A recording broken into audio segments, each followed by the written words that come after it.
الشيطان الرجيم. بسم الله الرحمن الرحيم. وإذا مرضت فهو يشفين والذي يميتني ثم يحيين والذي أطمع أن يغفر لي خطيئتي يوم الدين رب هب لي حكما وألحقني بالصالحين واجعل لي لسان صدق في الآخرين واجعلني من ورثة جنة النعيم واغفر لأبي إنه كان من الضالين. صدق اللہ العظیم. شروع اللہ وحدہ لا شریک کے نام سے جو بڑا ہی مہربان اور نہایت ہی رحم فرمانے والا ہے. اللہ جل وعلا اپنے کلام معزز سورۃ الشعراء آیت نمبر 80 سے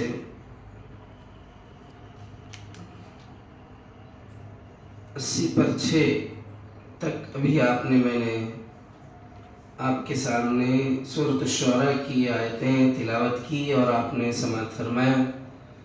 جیسے آپ سن رہے ہیں سیدنا ابراہیم علیہ السلام کی دعوت اپنی قوم کے سامنے، عقلی دلائل جو آپ نے پیش کیا اللہ وحدہ لا شریک کے وحدانیت کو لے کر، اور مشرکین جو لاجواب تھے جن کے پاس کوئی جواب نہیں تھا، تو خود حضرت سیدنا ابراہیم نے میں جس خدا کی عبادت و بندگی کرتا ہوں اور میں جس رب کی طرف تمہیں بلاتا ہوں وہ ایسا پروردگار ہے جس نے مجھے پیدا کیا، میری رہبری کی، اور وہی ہے جو مجھے کھلاتا ہے جب میں بھوکا ہوتا ہوں، اور وہی پروردگار ہے جو مجھے پلاتا ہے جب میں پیاسا رہتا ہوں. تو یہ آپ نے بیان کی اپنی امت کے سامنے، اپنی قوم کے سامنے. اور آگے آپ نے فرمایا وَإِذَا مَرِضْتُ فَهُوَ يَشْفِينِ، اور جب بیمار ہو جاتا ہوں تو وہ مجھے شفا دیتا ہے. اور جب میں بیمار پڑ جاتا ہوں تو میرا رب ایسا ہے کہ مجھے شفا دیتا ہے. اگر اللہ کسی کو شفا نہ دے تو اس کی چھوٹی سی بیماری بھی اس کے لیے مہلک اور موت کا سبب بن سکتی ہے. ایسے آپ کی زندگی میں، آپ کے اپنوں میں بے شمار ایسے لوگ آپ کو ملیں گے جو بیماری ہی نہیں کہی جا سکتی، مگر اس کی وجہ سے ان کی زندگی یا تو ختم ہو گئی یا خطرے میں پڑ گئی، یا پوری زندگی وہ کانا، بہرا، اندھا بن کے رہ گئے. میں ایک بندہ میرے زندگی میں ملاقات مجھ سے ہوئی، ایک گاؤں کا تھا، شہر وجے واڑہ کا. میں نے اس سے ملاقات کی تو میں اس کے ساتھ 2 ویلر سواری میں جانے کا اتفاق ہوا. تو وہ بہت دھیرے اور دھیمی سے گاڑی چلا رہا تھا، تو ہمیں جلدی جانا تھا اپنے پروگرام پہ. تو میں نے کہا کہ بھائی اتنی ہلکی، آپ اتنی آہستہ سے آپ گاڑی چلا رہے، اس سے تو لگتا ہے کہ پروگرام کے ختم ہونے کے بعد ہم پہنچیں گے. تو وہ بولا کہ صاحب مسئلہ ہے میرا ایک. تو میں نے بولا تو ظاہر تو جسم سے اتنا ہٹا کٹا تندرست ہے، نوجوان ہے. تو میں نے پوچھا کیا مسئلہ ہے؟ تو وہ کہا کہ مجھے صرف ایک ہی آنکھ دکھتی ہے اور دوسری آنکھ مجھے بالکل نہیں نظر آتی. تو میں بولا کہ بھائی ہوا کیسے؟ دیکھنے میں تو آنکھ ماشاءاللہ دونوں آنکھ بہترین ہیں، اور نہ چشمہ لگا ہوا ہے اور نہ جسم سے، نہ آنکھ سے، نہ دیکھنے سے کچھ ایسا لگتا ہے کہ کوئی بیمار ہے. تو اس نے کہا کہ بس ایک مرتبہ کچھ مہینے پہلے میں ایسے ہی گاڑی میں جا رہا تھا، ایک چیز نے میری آنکھ کو ٹکر لی اور میں نے اس کے لگنے پر یعنی کوئی چیز کوئی کیڑا ہے پتہ نہیں کیا ہوا، تو کوئی چیز مجھے ایسے ہی گاڑی میں جا رہا تھا، کوئی چیز مجھے میری آنکھ سے ٹکرا گئی اور میں نے اس کو ایسے آنکھ کو صاف کیا، بس اتنا ہی کیا۔ اس دن کے بعد سے میری آنکھ دکھنا بند ہو گئی، تب سے مجھے نہیں نظر آ رہا ہے۔ تو ایسے زندگیوں میں صرف یہ آنکھ کی مثال بول رہا ہوں میں، ایسے آپ کے اپنوں میں ایسے بے حساب بے شمار آپ کو مثالیں ملیں گی جو اللہ نے جب چاہا نہیں دینا ہے شفا تو نہیں دیا، اور جب اللہ نے دینا ہے شفا تو بہت سو کو ایسے کہ جن کو جو ہے مرنے کے لیے بیزار آ گئے، تنگ آ گئے، پریشان ہو گئے کہ اب اس کی خدمت کرتے کرتے، اس کا علاج کرتے کرتے ہم بہت تھک چکے ہیں، پیسے پورے ختم ہو گئے، اب ہم ایسا ہی اس کو علاج کریں گے تو وہ تو اپنی جگہ مرے گا بھی نہیں، بیماری سے شفا بھی نہیں پائے گا، مگر ہم سب کنگال ہو جائیں گے۔ یہ خیال سے زہر کا انجیکشن دیا، مردہ گاہ میں چھوڑ دیا گیا کہ اب بیچارہ مر گیا ہوگا، پھر جا کے دیکھا گیا تو وہ زندہ باحیات تندرست پایا گیا۔ ایسے بھی بے شمار واقعات ہیں جن کو مارنے کے لیے انجیکشن ڈال دیا گیا، پھر جا کے دیکھا گیا تو وہ بالکل اچھا ہو گیا۔ بعد میں تحقیق سے کہ آخر ہوا کیا، تو پھر نتیجہ یہ نکلا کہ اس کا علاج ہی وہ زہر تھا جو اس کو مارنے کے لیے مرنے کے لیے دیا گیا تھا۔ تو شفا کس میں ہے؟ اللہ کے ہاتھ میں ہے، نہ زہر میں ہے، نہ ہماری علاج میں، نہ ہماری دوائی میں، اور نہ ہمارے کسی بھی جو ہے بہتر منصوبہ بندی میں۔ شفا اللہ دیتا ہے، اسی لیے پیارے پیغمبر ابراہیم خلیل نے کہا، ان کے سامنے اپنی امت کے سامنے کہا، وَإِذَا مَرِضْتُ فَهُوَ يَشْفِينِ، جب میں بیمار ہوتا ہوں تو میرا اللہ مجھے شفا دیتا ہے۔ وَالَّذِي يُمِيتُنِي ثُمَّ يُحْيِينِ، جو مجھے موت دے گا اور پھر دوبارہ مجھ کو زندگی بخشے گا۔ میرا اللہ موت بھی دینے والا اور موت کے بعد دوبارہ زندہ بھی کرنے والا۔ کیا تمہارے رب میں یہ طاقت ہے؟ تم جس کی پوجتے ہو، جس کو اپنا خدا مانتے ہو، جس کے سامنے سر نیاز جھکاتے ہو، جس کے سامنے اپنے نظر و نیاز چڑھاتے ہو، کیا وہ ایسا کر سکتا ہے؟ نیند جو موت کی بہن ہے، سو جاتے ہیں، موت کے آغوش میں چلے جاتے ہیں، پھر اللہ دوبارہ زندہ کرتا ہے۔ آپ کو معلوم ہے کہ نیند موت کی بہن ہے، اور مرنے والا بھی در حقیقت لمبی موت یعنی لمبی نیند سو جاتا ہے، اور ہماری یہ موت جو رات کے کچھ پہر سے شروع ہو کے صبح کے پہر شروع ہونے سے کچھ دیر پہلے ختم ہو جاتا ہے، جو اللہ ختم کرتا ہے، یہ اللہ اپنے کرم سے کرتا ہے۔ اسی لیے آپ صبح سو کر اٹھ کے کیا کہتے ہیں؟ الحمدللہ الذی احیانی بعدما اماتنا والیہ النشور۔ اللہ کے نبی نے ہمیں یہ دعا سکھائی، تمام تعریفیں اس اللہ کے لیے ہے جس نے مجھے دوبارہ زندہ کیا، بعدما اماتنا، مرنے کے بعد۔ اور جب آپ سوتے ہیں تو کیا دعا پڑھتے ہیں؟ بِاسْمِکَ اموت واحیا، تیرے نام سے مر رہا ہوں، اے اللہ میں تیرے نام سے مر رہا ہوں، اور پھر تو ہی زندہ کرے گا۔ واحیا، تو یہ اللہ تبارک و تعالی حضرت سیدنا ابراہیم نے فرمایا، ایک تو یہ بھی کہ ہم ہر دن مرتے ہیں، میرا پروردگار ہمارا رب ہمیں ہر دن دوبارہ زندہ کرتا ہے۔ ایک تو یہ ہوا، یہ عام دنوں کی بات ہے، اور ایک وہ موت ہے جو اب ہم لمبی موت مرتے ہیں، جو ہمیں قبروں میں لے جا کر کے سلا دیا جاتا ہے، اور ہمارا گوشت پوست ہڈیاں سب گل سڑ کر کے مٹی میں مل جاتے ہیں، اس کے بعد بھی دوبارہ زندہ کرتا ہے۔ وہ ہمارا رب ہے۔ حضرت ابراہیم نے فرمایا، والذی یمیتنی ثم یحیین والذی اطمع ان یغفر لی خطیئتی یوم الدین، اور جس سے میں امید رکھتا ہوں کہ وہ روز جزا میں وہ میری خطا معاف فرما دے گا۔ ان یغفر لی خطیئتی یوم الدین، میرا پروردگار وہ ہے جو میری مغفرت کرے گا. یعنی آپ تو پیغمبر خدا ہیں. حضرت ابراہیم علیہ السلام تو گناہوں سے نبی جو ہوتے ہیں معصوم ہوتے ہیں. اللہ نے ان کو ان سے خطائیں جیسے بھول ہو جاتے ہیں، جیسے کچھ حضرات انبیاء کرام، حضرت سیدنا آدم علیہ السلام کا اس جھاڑ کے پاس چلے جانا، مگر اللہ تبارک و تعالیٰ جو ہے اس بھول سے ان کو جیسے عام انسان جیسے گناہ کرتے ہیں ایسے گناہ انبیاء نہیں کرتے. یہ ہمارا عقیدہ ہے کہ حضرات انبیاء کرام معصوم ہوتے ہیں.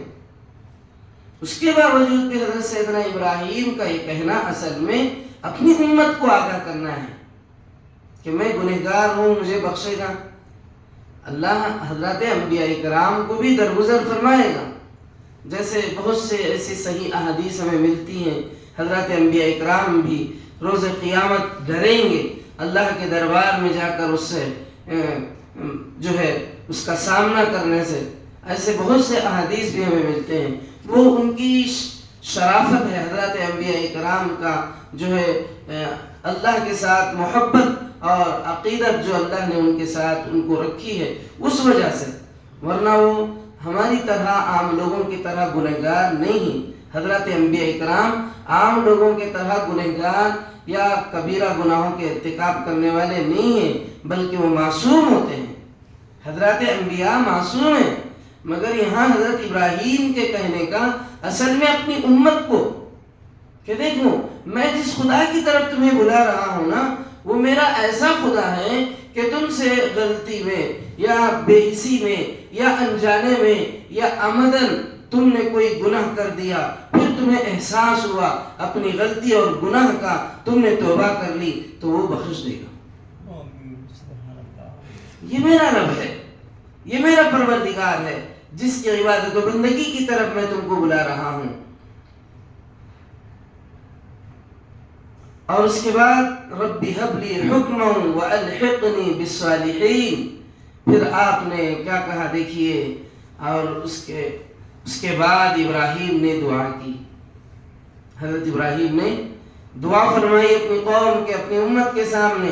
ایک تو آپ نے کہہ دیا جس سے میں امید رکھتا ہوں روز جزا میں وہ میری خطا معاف فرما دے گا، جب میری معاف فرمائے گا تو تمہارے بھی معاف فرمائے گا. اصل میں اشارہ ہمارے پیغمبر ابراہیم کا اپنی امت کی طرف تھا، انسانوں کی طرف تھا. تو بہرحال آپ نے آگے فرمایا ربی ہب لی حکما والحقنی بالصالحین. اس کے بعد ابراہیم نے دعا کی. کیا دعا کی؟ اے میرے رب، ربی میرے رب، میرے پروردگار، ہب لی حکما، مجھے حکم عطا کر اور مجھ کو صالحوں کے ساتھ ملا. اللہ تبارک و تعالیٰ کا یہ حضرت سیدنا ابراہیم علیہ السلام اپنے رب سے جو ہے حکم عطا کرنے کا جو ہے اللہ سے مانگنا، اصل میں وہ نبوت، یا بعض علماء نے اس کو درست نہیں کہا ہے. حضرت ابراہیم علیہ السلام، بعض نے جو ہے یہاں حکم سے مراد حضرت ابراہیم نے اللہ سے نبوت مانگی. بعض اکثر علماء اکرام فرماتے ہیں کہ یہاں حکم سے مراد نبوت لینا غلط ہے، کیونکہ جس وقت آپ نے دعا کی اس وقت تو حضرت ابراہیم آلریڈی نبی بن چکے تھے. آپ نے اپنی قوم کو بلا رہے ہیں اللہ کی طرف. اگر بالفرض یہ دعا اس سے پہلے کی بھی ہوتی تو نبوت کسی کی طلب پر آنے والی چیز بھی نہیں ہے کہ دعاؤں کے ذریعے سے کہ دعا مانگ مانگ کے نبی بن گیا، نعوذ باللہ. نہیں ہے، دعاؤں سے ملنے والی چیز نہیں ہے نبوت تو اللہ کا عطیہ ہے، بلکہ وہ ایک وہی چیز ہے جو اللہ تعالیٰ خود ہی جسے چاہتا ہے دیتا ہے. اسی لیے یہاں حکم سے مراد علم، حکمت، فہم، صحیح قوت فیصلہ ہی لینا درست معنی رکھتا ہے، کیونکہ اکثر حضرات علماء مفسرین نے یہاں حکم سے یہی مراد لیا ہے. تو اللہ سے آپ نے علم مانگا، حکمت مانگی، صحیح قوت فیصلہ دینے، صحیح فہم دینے، اور میں کس طرح سے اپنی امت کو تیری طرف میرے رب بلا سکوں، میری کون سی بات انہیں اثر انداز ہو سکے، میں کس نہج سے، کس طرز سے، کس انداز سے میں بولوں تو بات ان کو سمجھ میں آئے، مجھے ایسی بات بولنے، ایسی نصیحت کرنے، ایسا فہم مجھے عطا کر، ایسی زبان مجھے دے۔ یہ اللہ کے پیغمبر ابراہیم کی دعا، حکم سے مراد یہ ہے۔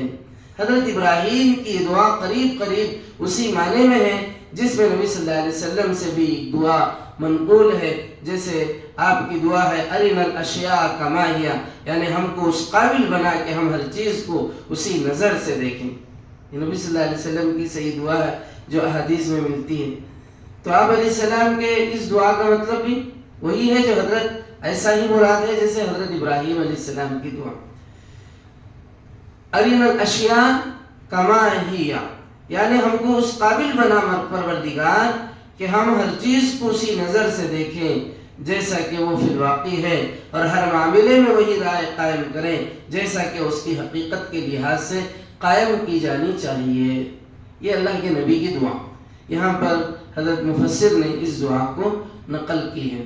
پھر حضرت ابراہیم نے آگے فرمایا وَجْعَلْ لِي لِسَانَ صِدْقٍ فِي الْآخِرِينَ، آپ نے کیا فرمایا اللہ سے؟ اور بعد کے آنے والوں میں مجھ کو سچی ناموری عطا کر۔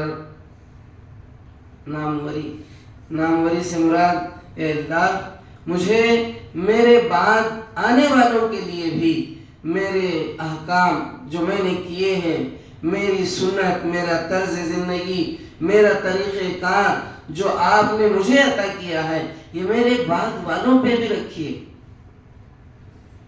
تو یہی تو ہے بہت سے سنت ابراہیمی جو ہم کرتے ہیں۔ زمانے دراز سے پہلے حضرت سیدنا ابراہیم علیہ السلام نے جو سب کچھ کیا تھا اس میں سے اکثر وہی تو اللہ کے نبی علیہ السلام فرماتے تھے کہ لوگوں میں تم کو ملت ابراہیمی کی طرف بلاتا ہوں، میں کوئی نیا دین نہیں لایا، میرا کوئی نیا طرز زندگی نہیں ہے، میرا کوئی نیا طریقہ کار نہیں ہے، میں کوئی نئی بات تم کو نہیں بتا رہا ہوں۔ حضرت ابراہیم نے بھی یہ دعا کی اللہ سے، اور بعد کے آنے والوں میں مجھ کو سچی نامواری عطا کر، یعنی میرا سلسلہ سنت جاری رکھی۔ جیسے مفسرین لکھتے ہیں حضرت ابراہیم علیہ السلام کی اس دعا سے کہ یعنی بعد کی نسلیں مجھے خیر کے ساتھ یاد کریں، بعد کے جو نسلیں آنے والی ہیں وہ حضرت ابراہیم علیہ السلام کو خیر کے ساتھ یاد کریں، میں دنیا سے وہ کام کر کے نہ جاؤں کہ نسل انسانی میرے بعد میرا شمار ان ظالموں میں کرے جو خود پکڑے ہوئے تھے اور دنیا کو بگاڑ کر بگڑے ہوئے تھے، خود بگڑے ہوئے تھے اور دوسروں کو بگاڑ کے چلے گئے، ایسوں میں مجھے شمار نہ کیجیے، بلکہ مجھ سے وہ کارنامے انجام پائے جن کی بدولت رہتی دنیا تک میری زندگی خلق خدا کے لیے روشنی کا معیار بنی رہے اور مجھے انسانیت کے محسنوں میں شمار کیا جائے۔ ابراہیم علیہ السلام کے ایسے بے شمار طریقے ہیں جو پیارے پیغمبر نے اسے جاری و ساری رکھا، چاہے وہ ہمارے ہیلتھ کے تعلق سے رہنے والے بہت سے سنتیں ہوں، چاہے وہ ہماری قربانیوں کے ہوں، چاہے اور دیگر اور بھی جو ہے چیزیں ہیں جو حضرت سیدنا ابراہیم علیہ السلام کی سنتوں میں سے ہیں جو اللہ کے نبی علیہ السلام نے اس کو برقرار رکھا۔ مناسک حج میں تو ایسے بہت پورا عمل جو ہے اسی سنت ابراہیمی سے بھرا پڑا ہوا ہے، اور ایسے دیگر زندگیوں میں بھی، ہماری نجی زندگیوں میں بھی سنت ابراہیمی بہت زیادہ ہمیں ملتے ہیں جس کو اللہ کے نبی علیہ السلام نے برقرار رکھا۔ وَجْعَلْنِي مِنْ وَرَثَةِ جَنَّةِ النَّعِيمِ، اور آپ نے کیا فرمایا؟ اور مجھے جنت نعیم کے وارثوں میں شامل فرما۔ اے میرے پروردگار مجھے جنت نعیم، جنت النعیم، آپ نے اللہ سے جنت نعیم کا وارث کا اللہ سے مانگا کہ مجھے جنت نعیم کا وارث میں شمار فرمائیے، مجھے جنت نعیم عطا فرمائیے۔ یہی اللہ تبارک و تعالیٰ کے پیارے پیغمبر اللہ تبارک و تعالیٰ سے اپنی امت کے سامنے ایک طرف تو اپنے رب کی حقیقت بتا رہے ہیں کہ میرا رب ایسا ہے، اور پھر انہیں عبادت اور بندگی کرنے کا طرز بتا رہے ہیں کہ میں دیکھو میرے رب سے کیسے مانگتا ہوں۔ ربی حبلی حکمہ والحقنی بالصالحین، یہ آپ کی دعا واجعلنی لسان صدق فی الآخرین واجعلنی من ورثۃ جنت النعیم۔ میں میرے رب سے کیسے مانگتا ہوں؟ دیکھو تمہارے وہ بے حس بے جان اپنے ہاتھوں کے بنے ہوئے وہ مخلوق جن کو تم خود اپنے ہاتھوں سے بنا کے پھر خدا بنا کر پھر ان کے سامنے سجدہ نیازی ادا کرتے ہوئے اور اس کے سامنے مانگنا، تمہارے مانگنے میرے مانگنے میں کتنا فرق ہے۔ اور میرا رب کیسا ہے دیکھیے، میں میرے رب سے مانگتا ہوں تو کیسی چیزیں مانگتا ہوں؟ حکمت مانگ رہے ہیں اور صالح لوگوں میں شمار کے لیے مانگ رہے ہیں، اور اللہ آپ کی زبان کو اور آپ کے نام کو ہمیشہ باقی رکھنے کے لیے مانگ رہے ہیں، اور اللہ سے جنت نعیم مانگ رہے ہیں۔ ایک تو حضرت ابراہیم کی یہ دعا ہمیں طرز دعا بھی سکھا رہی ہے کہ ہمیں دعا کیسے مانگنے ہیں، دعا کیا ہوتی ہے اور دعا مانگنے کا طرز کیا ہے۔ سب سے اچھی دعا، سب سے بہترین دعا حضرات انبیاء اکرام نے کی ہے۔ اسی لیے اللہ تبارک و تعالیٰ نے حضرات انبیاء اکرام کی دعائیں قرآن مجید میں اللہ نے جو ہے بیان فرمائی، اسے منقول کی۔ حضرات انبیاء اکرام نے اپنے زمانے میں مانگے ہوئی دعاؤں کو اس میں اس لیے بیان کیا اس کلام میں، آخری کتاب قرآن مجید میں، تاکہ امت اس سے رہبری لے، تاکہ وہ بھی اپنی دعاؤں میں ایسے ہی دعائیں کریں جو حضرات انبیاء اکرام نے کی۔ حضرات انبیاء اکرام نے اپنی قوم کی تباہی کی بھی دعا کی، مگر وہ نہیں ہے جیسے حضرت نوح نے کہا لا تذر علی الارض من الکافرین دیارا، اے میرے پروردگار ایک کافر کو بھی زمین پر، ایک مشرک کو بھی، نافرمان کو بھی تیرے زمین پر زندہ نہ رکھ۔ وہ دعائیں الگ ہیں، یہ دعائیں ہیں جو آپ نے اپنے لیے، اپنی قوم کے لیے، اپنی ملت کے لیے جو دعائیں مانگی ہیں۔ وَاغْفِرْ لِأَبِي إِنَّهُ كَانَ مِنَ الضَّالِّينَ، آگے آپ نے اپنے والد کے لیے بھی دعا کی ہے، وہ آپ انشاءاللہ وہاں سے آئندہ کل سنیں گے۔ حضرت ابراہیم علیہ السلام کی اگلی دعا یہاں تک آپ نے سماعت فرمایا۔ اللہ تبارک و تعالیٰ سے دعا ہے پروردگار اپنے کرم سے، اپنے فضل سے مولا ہمیں توفیق، نیک ہدایت عطا فرمائیے، اسلام کا بول بالا فرمائے، مسلمانوں کی حفاظت فرمائے، مولا بلاؤں وباؤں پریشانیوں مصیبتوں حادثوں سے پروردگار ہماری حفاظت فرمائے۔ اے اللہ ہم سب کے ساتھ خیر و عافیت کا معاملہ فرما، سیلابوں سے، طوفانوں سے، بارشوں کی کثرت کی وجہ سے جہاں لوگ روز مرہ کی زندگی میں دقتیں، تکلیفیں، اذیتیں محسوس کر رہے ہیں، یا ان کے گھر بار، ان کی کھیتیاں، باغیچے تباہ ہو رہے ہیں، مولا ایسے سب جگہوں کے لوگوں کو امن والا ماحول عطا فرمائیے، پرسکون ماحول عطا فرمائیے، کثرت بارش کا خاتمہ فرما کر انہیں سازگار ماحول عطا فرمائیے، اور جہاں لوگ بارش نہ ہونے سے پریشان ہیں، جن کی کھیتیاں سوکھی جا رہی ہیں، مولا وہاں ان کے لیے رحمت والی، برکت والی، خیر و عافیت والی بارشیں نازل فرمائیے، ان کی کھیتیوں کو سرسبز و شاداب فرمائیے، اپنے کرم سے، اپنے فضل سے مولا مسلمانوں کی جان و مال کی عزت و آبرو کی حفاظت فرما، ہم سب کے گناہوں کو، خطاؤں کو، لغزشوں کو، جانے میں انجانے میں کیے ہوئے غلطیوں کو معاف فرما۔ آمین وآخر دعوانا ان الحمد للہ رب العالمین۔